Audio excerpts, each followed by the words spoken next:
magpakailanman. Mawit ang daigdigan, lahat ng naroroon. Awit ang sangkatauhan, purihin ang Panginoon.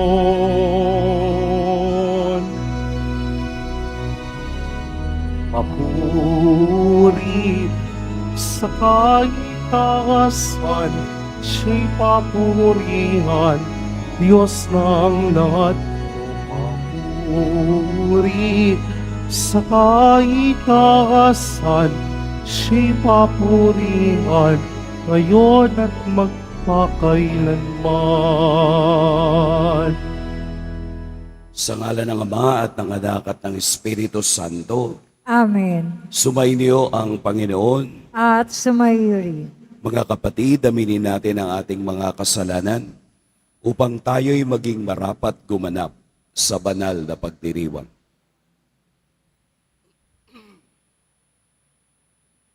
Tayo pong lahat, inaamin ko sa makapangyarihang Diyos At sa inyo, mga kapatid, na lubha akong nagkasala sa isip, sa salita, sa gawa, at sa aking pagkukulang. Kaya isinasamo ko sa mahal na Birheng Maria, sa lahat ng mga anghel at mga banal, at sa inyo, mga kapatid, na ako'y panalangin sa Panginoong ating Diyos. Kaawaan tayo ng makapangyarihang Diyos, patawarin tayo sa ating mga kasalanan, at patnubayan tayo sa buhay na walang hanggan. Amen. Panginoon, kaawaan mo kami. Panginoon, kaawaan mo kami. Kristo, kaawaan mo kami. Kristo, kaawaan mo kami. Panginoon, kaawaan mo kami. Panginoon, kaawaan mo kami. Ginugunita natin ngayon si San Alfonso Maria ng Ligori, obispo at pantas ng simbahan. Manalangin tayo. Ama naming makapangyarihan, lagi mong dinudulutan ng mga bagong uliran sa kikitingan ng iyong sambayanan. Ipagkaloob mong sa diwa ng obispong si Alfonso Maria na nagmamalasakit sa kapwa, aming matapat na masunod ang kaniyang mga yapak upang makamtam namin sa langit ang tinamo niyang gantimpala. Sa pamamagitan ni Jesucristo, kasama ng Espiritu Santo, magpa sa walang hanggan. Amen. Magsiupo muna ang lahat. Pagbasa mula sa aklat ni Propeta Jeremias. Sinabi sa akin ng Panginoon, magpunta ka sa bahay ng magpapalayok at may papahayag ako sa iyo.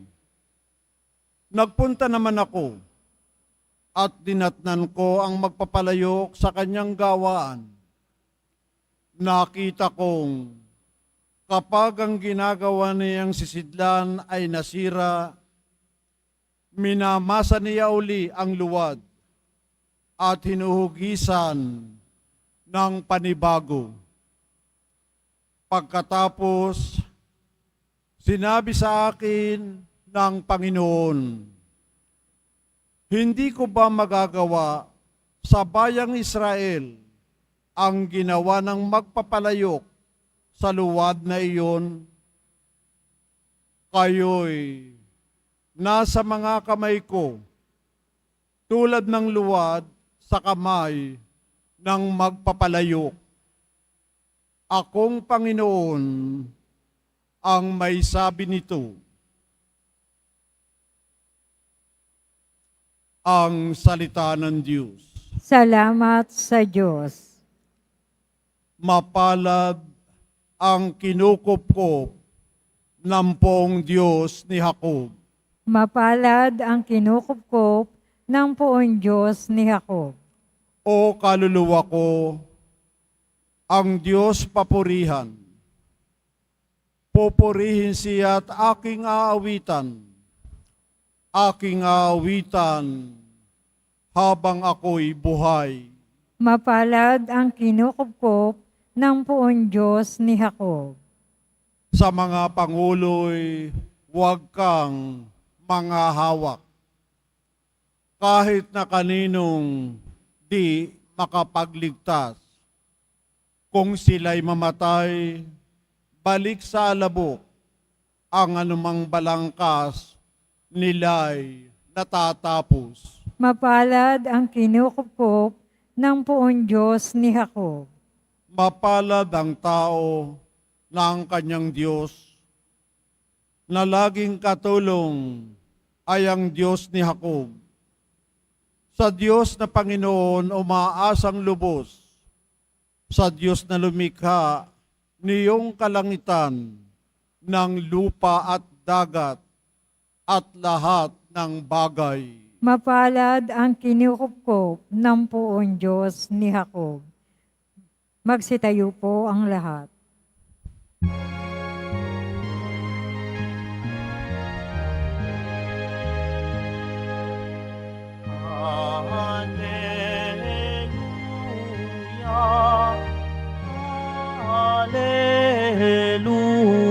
Hallelujah.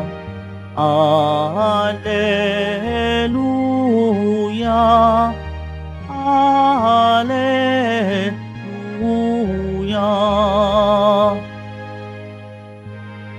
Kami iyong pangaralan upang aming matutuhan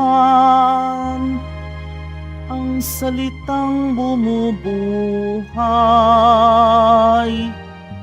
Hallelujah. Hallelujah. Hallelujah. Hallelujah.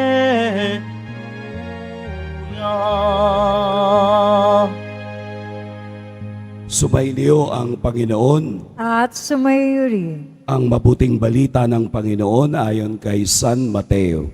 Papuri sa iyo, Panginoon. Noong panahong iyon, sinabi ni Jesus sa mga tao, ang paghahari ng Diyos ay katulad din ng isang malaking lambat na inihagis sa dagat at nakahuli ng sari-saring isda. Nang mapuno ay hinila ito sa pangpang at naupo ang mga tao upang pagbukod-bukurin ang mga isda. Tinipon nila sa mga sisidlan ang mabuti, ngunit itinapon ang mga walang kwenta. Gayon din ang mangyayari sa katapusan ng daigdig. Darating ang mga anghel at ihihiwalay ang mga makasalanan sa mga banal at ihahagis ang mga makasalanan sa maningas na pugon. Dooy mananangis sila at magngangalit ang kanilang ngipin. Naunawaan na ba ninyo ang lahat ng ito? Tanong ni Jesus. Opo, sagot nila. At sinabi niya sa kanila, kaya nga ang bawat eskriba na kumikilala sa paghahari ng Diyos ay tulad ng isang puno ng sambahayan na kumukuha ng mga bagay na bago at luma sa kanilang taguan. Nang masabi na ni Jesus ang talinhagang ito, siya'y umalis doon. Mga kapatid, ang mabuting balita ng Panginoon. Pinupuri ka namin, Panginoong Hesukristo. Magsiupo muna ang lahat. Magandang umaga po sa lahat. Ito po ang ikapito at huling talinhaga na binahagi ni Jesus sa kaniyang mga alagad. Bukod pa sa talinhaga ng malaking lambat, si Jesus din ay nagpaliwanag tungkol sa talinhaga ng kayamanang ibinoon at ang kayamanan ng perlas. Si Jesus ay nagsasalita sa pamamagitan ng parables and figure of speech upang buksang isip ang mga taong nakikinig sa Kanya at maunawaan ang kaniyang gustong ipahiwatig. Dahil mahirap kung diretso niyang sasabihin ang kaharian ng langit. Kaya idinadaan niya ito sa mga symbols and figures. Sa ating ebanghelyong narinig ngayon, muli na naman tayong binigyan ng simbolismo. Ano po yung malaking lambat? Ang malaking lambat ay ang kaniyang paghahari. Ang iba't ibang klasing isda ay yung mga nakinig at nakuha niya upang maunawaan ang kaniyang salita. Pero sa mga isdang iyon, hindi lahat ay sapat. Hindi lahat ay handa at hindi lahat ay tumatanggap. Kaya nga pinaghiwalay niya ang mabuti at ang masamang isda. Ito ang katotohanan ng kaharian ng Diyos. Hindi lahat ng taong naniniwala sa Kanya ay automatic na pupunta sa Kaniyang kaharian. Ibig sabihin po sa Ebanghelyo, binibigyan pa ni Jesus ng pagkakataon ang lahat upang ang lahat ng makasalanan, upang ang lahat ng malayo sa Diyos, upang ang lahat ng hindi nagpupursige sa Kaniyang kaharian ay mulit-muli makasama sa Kaniyang lambat. Kaya nga po sa dulo ng Ebanghelyo, ang tanong ni Jesus, nauunawaan na ba ninyo ang lahat ng ito? Itinanong sa Kaniyang mga alagad, sa lahat ng Kaniyang parables, sa talinhagang Kaniyang ibinahagi, nauunawaan na ba ninyo? Ang sagot ng Kaniyang mga alagad, opo, nauunawaan na nila. Mulit-muli, ibinabalik sa atin ang tanong, nauunawaan na ba ninyo ang lahat ng ito? Tayo ba ay nakakaunawa rin sa paksa ni Jesus tungkol sa kaharian ng langit? Naunawaan ba natin ang mga salita ni Jesus upang tayo rin, katulad ng mga unang alagad, ay mabuksan ang kanilang isip at maunawaan natin ang nais ni Jesus? Totoo ang sagot ng mga alagad. Tunay na naunawaan na nila at sila ay naging tagapagtaguyod ng kaniyang mabuting balita at ng kaniyang kaharian. Tayo naman sa panahon natin ngayon, ang inaasahan ng Diyos na binibigyan ng pagkakataon ng Diyos na unawain ang kaniyang mga salita. Kaya bago natin tingnan ang ibang bagay tungkol sa kaniyang paghahari, unawain muna natin sa ating sarili kung ano ang aking ugnayan kay Jesus. Kung papaanong bukas ang aking pandinig sa kaniyang mga salita. Kung papaanong isinasabuhay ko ang kaniyang mga salita upang maunawaan ko ang kaniyang paghahari. Dahil sa katotohanan, gusto ni Jesus na ang bago at luma sa kaniyang taguan ay magkaroon ng katuturan. Ano yung luma? Ito yung Old Testament. Ano yung bago? Ito yung New Testament na sa kaniyang panahon ay pinagpapanibago ang lahat ng tao. At ito ay napatunayan na natin sa kasaysayan ng simbahan na tayo ay palaging pinagpapanibago upang palagi nating maunawaan at makasama si Kristo sa ating paglalakbay. Dahil kung tutuusin, wala naman tayong goal kung hindi ang makarating sa kaniyang kaharian. At ang kaharian na iyan ay ipinararanas ni Jesus sa mga taong bukas at nakauunawa nito. Nauunawaan na ba ninyo ang lahat ng ito? Definitely, hindi. Napakarami pa nating dapat tuklasin. Napakarami pa nating dapat danasin. Napakarami pa nating dapat unawain sa buhay at pagpapala ng Diyos. Kaya nga tayo nagpupursige. Kaya nga tayo ay nagpapatuloy dahil ang pagkaunawa sa Diyos, ang pagkakilala sa Diyos ay hindi isang one-stop shop. Hindi natin makukuha agad ang karurukan ng kapangyarihan ng Diyos sa isang bagay at sa isang oras. Ito ay pagpapatuloy at pagbabahagi ng kaniyang awa, pag-ibig at karunungan sa mga taong nagpupursigi na maunawaan ang Diyos.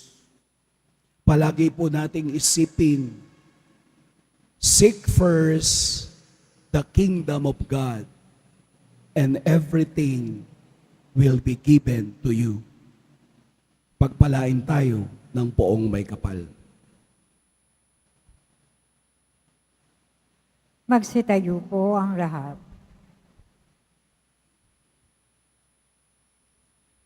Minamahal kong mga kapatid, tumugon tayo ng may pananalig sa paanyaya ng Diyos na pumasok sa kaniyang kaharian.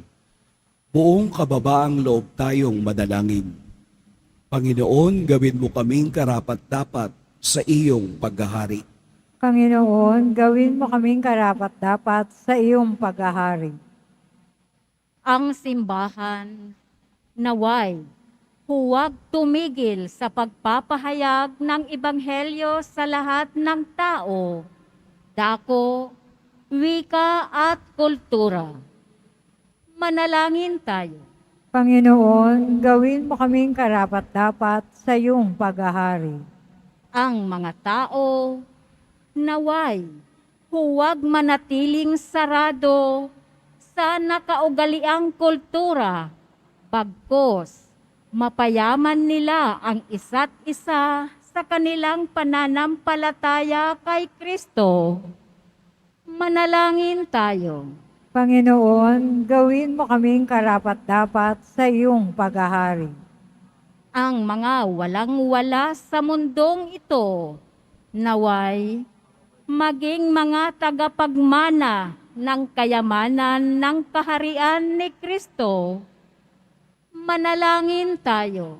Panginoon, gawin mo kaming karapat-dapat sa iyong paghahari.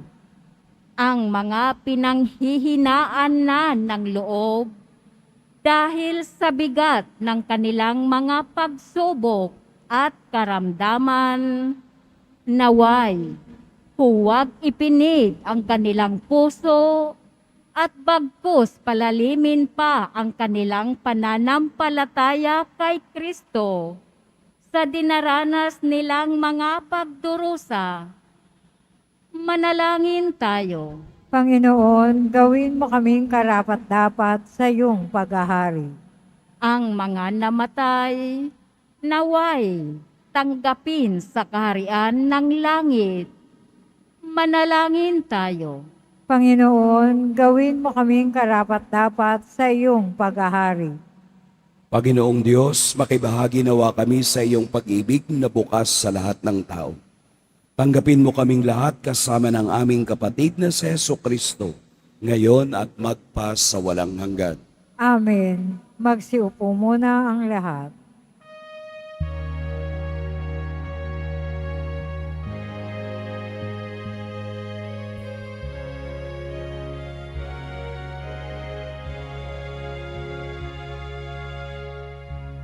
Aming alay sa'yo, Panginoon. ang tinapay at alak na iyong kaloob upang bunitain ang iyong buhay na inialay ng taloy magdiwang bilang isang sambayanan.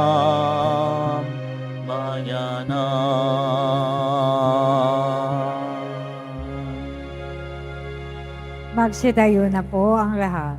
Madalangin kayo mga kapatid upang ang paghahain natin ay kalugdan ng Diyos amang makapangyarihan. Tanggapin nawa ng Panginoon itong pag-aahin sa iyong mga kamay, sa kapurihan niya at karangalan, sa ating kapakinabangan at sa buong sambayan niyang banal.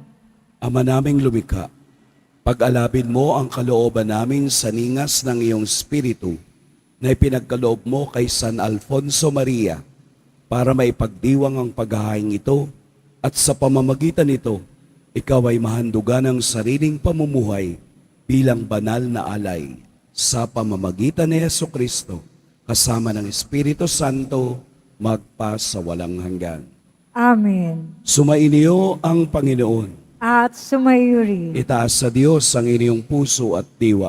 Itinaas na namin sa Panginoon. Pasalamatan natin ang Panginoong ating Diyos. Marapat na siya ay pasalamatan. Ama naming makapangyarihan, tunay ngang marapat na ikaw ay aming pasalamatan sa pamamagitan ni Jesucristo na aming Panginoon. Ngayong si San Alfonso Maria ay pinararangalan sa pamumuhay niyang totoong uliran at pagiging maaasahan sa panunungkulan. Kaya't si Jesucristo na maaasahan sa katapatan ay inihayag sa pangangasiwa ng sambayanan. Ang malasakit na mga ulirang tagapangasiwa noon ay nagpapatuloy magpahanggang ngayon sa mga panalangin kanilang inuukol kaisa ng sambayanan mong dito'y nagtitipon. Kaya kaisa ng mga anghel na nagsisiawit ng papuri sa iyo, nang walang humpay sa kalangitan, kami nagbubunyi sa iyong kadakilaan. Santo, Santo, Santo, Panginoon Diyos ng mga hukbo, napupuno ang langit at lupa ng kadakilaan mo.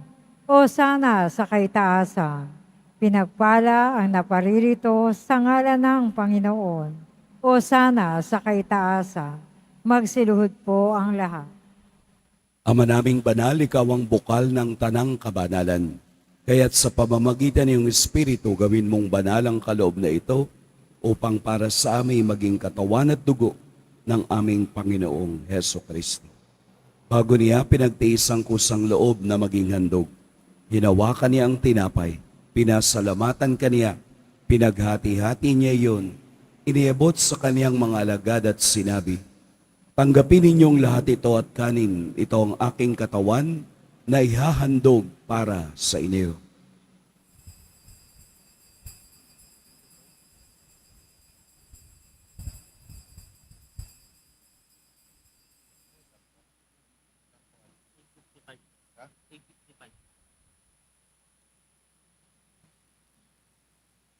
Gayun din naman noong matapos ang hapunan, hinawakan niya ang kalis. Muli kaniyang pinasalamatan. Inabot niya ang kalis sa kaniyang mga alagad at sinabi, "Tanggapin ninyong lahat ito at inumin. Ito ang kalis ng aking dugo. Nang bago at walang hanggang tipan, ang aking dugo na ibubuhos para sa inyo at para sa lahat sa ikapagpapatawad ng mga kasalanan. Gawin ninyo ito sa pag-alala sa akin."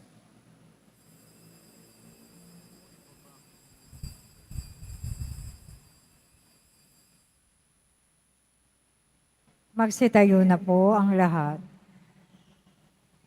Ipagbunyi natin ang misteryo ng pananampalataya. Si Kristo'y namatay, si Kristo'y nabuhay, si Kristo'y babalik sa wakas ng panahon. Ama, ginagawa namin ngayon ang pag-alala sa pagkamatay at muling pagkabuhay ng iyong anak. Kaya't iniaalay namin sa iyo ang tinapay na nagbibigay buhay at ang kalis na nagkakaloob ng kaligtasan. Kami nagpapasalamat dahil kami iyong minarapat na tumayo sa harap mo para maglingkod sa iyo. Isinasamo namin kaming magsasalo-salo sa katawan at dugo ni Kristo ay mabuklod sa pagkakaisa sa pamamagitan ng Espiritu Santo. Ama, lingapin mo ang iyong simbahang laganap sa buong daigdig. Puspusin mo kami sa pag-ibig kay San Francisco na aming Papa at ni Jose na aming Obispo at ng Tanang Kaparian. Alalahanin mo rin ang mga kapatid naming nahimlay nang may pag-asang sila'y muling mabubuhay, gayon din ang lahat ng mga pumanaw.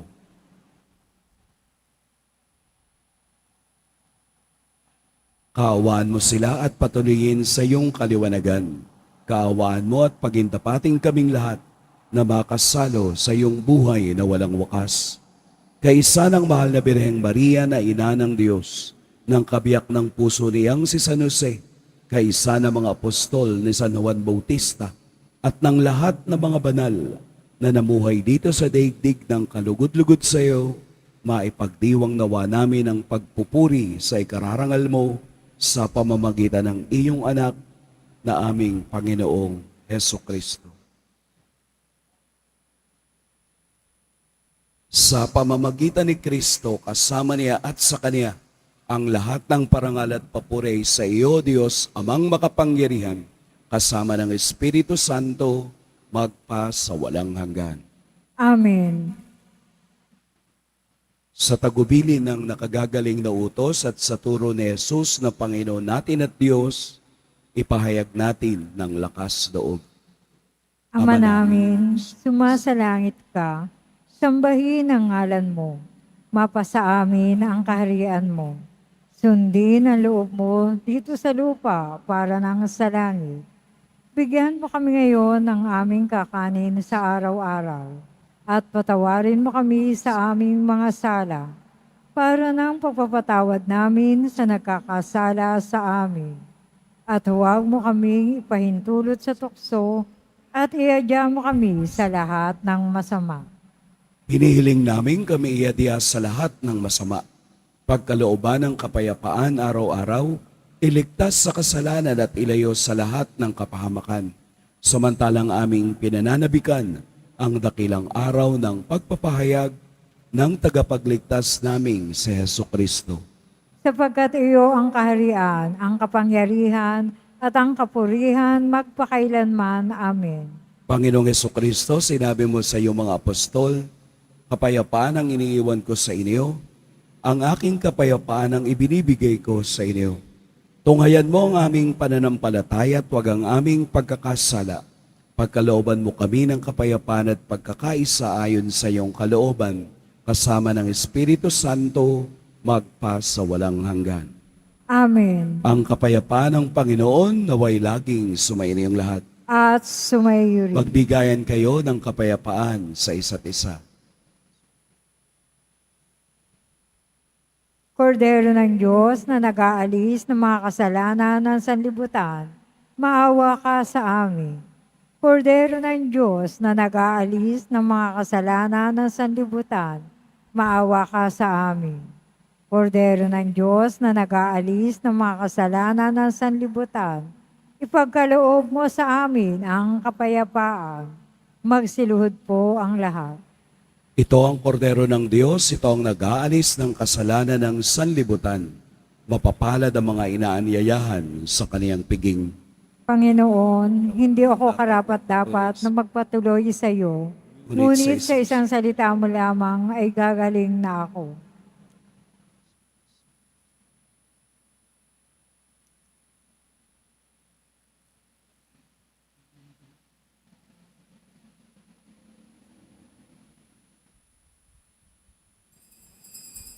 Para sa lahat ng tatanggap ng banal na komunyon, sasagot po tayo ng amen pagkasabi ng pari o ng lay minister ng katawan ng Kristo at isubo agad sa bibig bago umalis sa harapan ng pari o lay minister. Sumunod po tayo.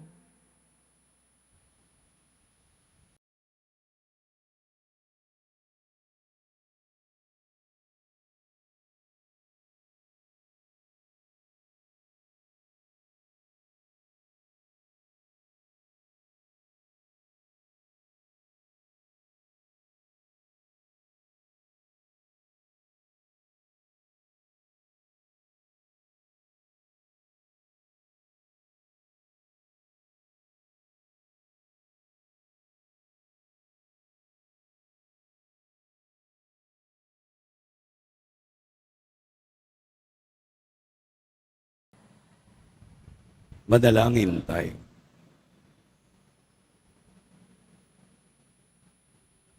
Ama naming mapagmahal, binigyan mo ng pagkakataon si San Alfonso Maria para matapat na gumanap at maglahad ng paghahain ng pakikinabang. Lagi nawa naming tanggapin ito at sa pagtanggap namin ay tumanaw kami ng utang na loob sa iyo. Sa pamamagitan ni Jesucristo, kasama ng Espiritu Santo, magpa sa walang hanggan. Amen. Sumainyo ang Panginoon. At sumaiyo rin. Yumuko kayo para sa pagbabasbas. Mahal na poong Jesus Nazareno, inihayag mo sa pamamagitan ng krus ang walang maliw na pag-ibig ng Diyos sa sangkatauhan. Pakinggan mo po ang kahilingan ng iyong angkan na nagsusumamo sa iyo. Makamtan nawa nila ang iyong katugunan at tanggapin ang kasagutan na may utang na loob na tinatanaw. Basbasan din po ninyo ang mga daladala nilang mga imahen at dasalan. Sa pamamagitan ng bendisyon na ito, naway maalala nila ang mga pangako nila noon sa biniyag, na ikaw ang kanilang iibigin at paglilingkuran bilang Panginoon, magpa sa walang hanggan. Amen. At pagpalain kayo ng makapangyarihan at mapagmahal na Diyos, ang Ama at Anak at Espiritu Santo. Amen. Tapos na ang ating pagdiriwang, humayo kayong taglayang kapayapaan ng poong Jesus Nazareno. Salamat sa Diyos.